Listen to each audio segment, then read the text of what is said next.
घटना पता है आपको? हाँ अखबार में पढ़ा। हाँ, हिसाब चटवाया गया है, उसमें से एक आरोपी गिरफ्तार हिरासत में लिया गया, उसमें मुकदमा भी दर्ज हुआ है, लेकिन जो दलित था, बुजुर्ग था, अस्वस्थ था, इस कारण वहाँ पेशाब कर दिया था। और उसमें लोग कह रहे हैं कि आरएसएस के लोग थे जो इस तरीके का काम करवाए, और उसी पे सवाल पूछा जाएगा पहले। लेकिन ये एक मिनट हम रोल है निंदनीय घटना है। एक बुजुर्ग के साथ जो किया गया है अक्षम्य है, और ये भारतीय जनता पार्टी आरएसएस के लोगों का चरित्र यही है। तो जिस तरीके से दलित और बुजुर्ग, सबसे पहली बात बुजुर्ग बीमार था, बीमार होने के नाते अगर हो गया तो वो तो साफ हो सकता है, किसी के साथ हो सकता है ना। ये तो ऐसी घटना है, रुक ही नहीं सकता है। कभी कभी अच्छे लोगों का ये हो जाता है, दस्त पेशाब ये सब हो ही सकता है, लेकिन ये भारतीय जनता पार्टी का चरित्र उजागर हो रहा है। ये ऐसे ही लोग हैं, ये मतलब कहते कुछ और करते कुछ और। तो ये समाज के लिए और देश के लिए भारतीय जनता पार्टी और आरएसएस जो इन्होंने चरित्र दिखाया है, अब पूरे देश की जनता को और प्रदेश की जनता को समझ लेना चाहिए, ये इस तरीके के लोग हैं भारतीय जनता पार्टी के। लेकिन शिवपाल जी, सवाल इस बात का है कि ऐसी मानसिकता रखने वाले लोगों का इलाज क्या है, क्योंकि लगातार ऐसी घटनाएं देखने को मिल रही है। आज लखनऊ में हुआ है, इसके पहले भी कई जगह हो चुका है। नहीं, पहली बात तो है, तो देखिए इनको खिलाफ कार्रवाई होना चाहिए, जेल भेजना चाहिए, इनको दंड मिलना चाहिए, और दंड के साथ जनता से हमारी अपील है, ऐसे भारतीय जनता पार्टी के लोगों को देश से भी हटाएं और उत्तर प्रदेश से भी हटाएं। शिवपाल जी, हर जगह देखा जा रहा है, वीडियोस आ रही है कि छठ को लेकर के बताया जा रहा है, काफी भीड़ देखने को मिल रही है, लेकिन ऊपर से ट्रेन की व्यवस्थाओं की बात की जा रही है कि हजार ट्रेन चलाई जा रही हैं, लेकिन फिर भी इस तरीके से भीड़ लोगों का वीडियो वायरल हो रहा है। ये केवल दिखावा होता है भारतीय जनता पार्टी के लोगों का, हमेशा दिखावा होता है। व्यवस्था का प्रचार इतना करने के बाद और व्यवस्था कुछ होती है, लेकिन जनता को धोखा देते हैं और फिर गिनती बताएंगे, गिनती गिन लेते हैं, जहाँ घटनाएं होती हैं उनकी गिनती नहीं गिन पाते। छठ ये लोग झूठे हैं, बहुत झूठे लोग हैं। जनता को विश्वास नहीं करना चाहिए। एनसीआर की रिपोर्ट में भी दलित समाज पर उत्पीड़न बढ़ा है उत्तर प्रदेश में, और लगातार दलित समाज के लोगों का उत्पीड़न सामने आया। काकोरी वाली घटना दिखी है। बहुजन समाज पार्टी के नेता मायावती जी बावजूद सरकार से सवाल पूछे आप लोग पर हमलावर रहती है, क्यों, ऐसा क्यों?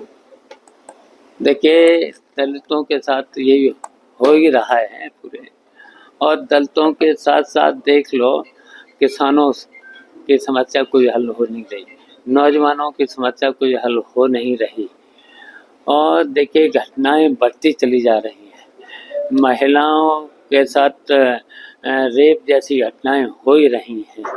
ये सरकार पूरी तरह से फेल है, और सवेरे से शाम तक मीडिया में बखान तो आप ही लोग करते हो, आप ही लोग करते हो ना, और सही बात सामने पूछ तो रहे हमको।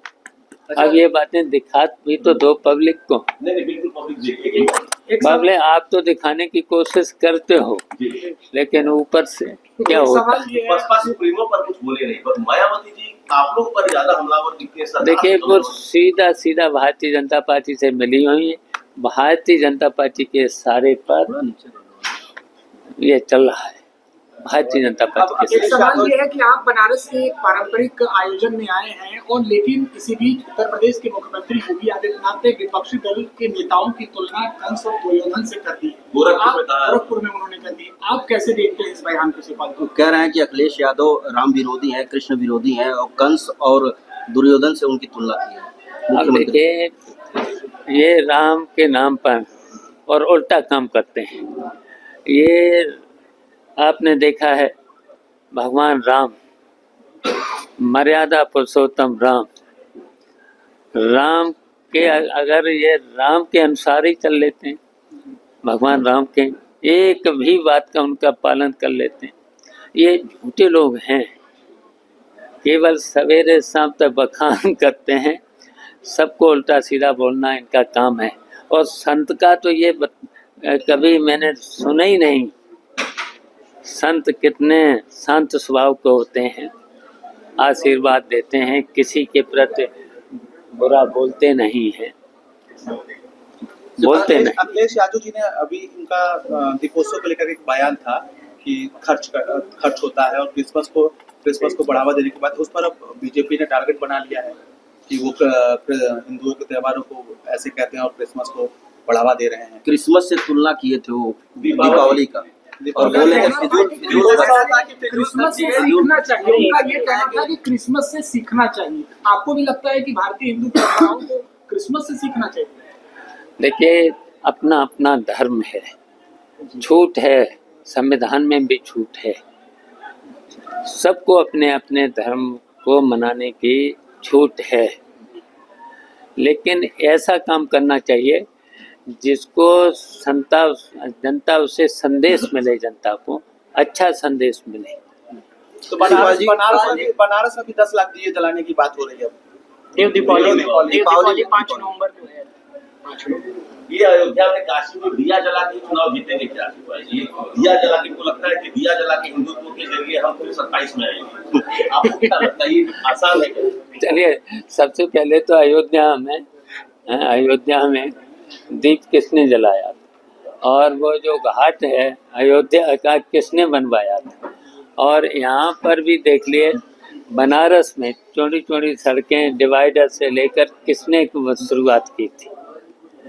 यहाँ तक कि देखिए, जहाँ पर आज पूजा हो रही है, गोवर्धन पूजा, यहाँ पहले देखिए नेताजी मुलायम सिंह जी ने यहाँ पर काम करवाया था। फिर जब हमारी सरकार थी तब मैंने भी करवाया।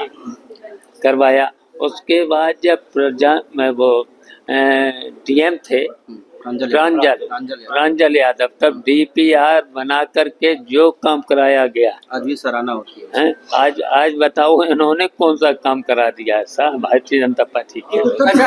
चर्चा में है हलाल सर्टिफाइड को लेकर कहा है कि जो भी ये सामाने हैं उसको न खरीदा जाए। उत्तर प्रदेश के मुख्यमंत्री योगी आदित्यनाथ ने अपील की है, क्योंकि ये धर्मांतरण और आतंकवाद को बढ़ावा देने के लिए। आपको भी लगता है कि क्या सर्टिफाइड देखकर ही सामान को खरीदना चाहिए? देखिए, ये धर्म के नाम पर और भगवान राम के नाम पर सत्ता में आना चाहते हैं। लेकिन अब की बार देखिए, अभी चुनाव होंगे, उत्तर प्रदेश का भी चुनाव होगा, तो देखिए धर्म के साथ साथ पेट पूजा भी है, बेरोजगारी कितनी है, उत्पीड़न कितना है, झूठ कितना बोलते हैं ये लोग, तो ये जनता अब समझ चुकी है। अब ये धर्म के नाम पर, केवल धर्म के नाम पर, धर्म तो अपना अपना सब मानते हैं। अच्छा, जो भी त्योहार होते हैं, जैसे अभी दीपावली थी, दीपावली सबने मनाई है, सबने अपने दीपक जलाए हैं। दोनों डिप्टी सीएम अयोध्या में दिखे नहीं इस बार दीपावली। प्रोटोकॉल कैंसिल हो गया लगने के दोनों डिप्टी सीएम नहीं दिखे। लखनऊ में सब ठीक नहीं है। अच्छा, ये नामात्र के डिप्टी सीएम है, इनकी चलती तो है नहीं कहीं। अच्छा, एक बिहार ओम प्रकाश राजभर को सीट नहीं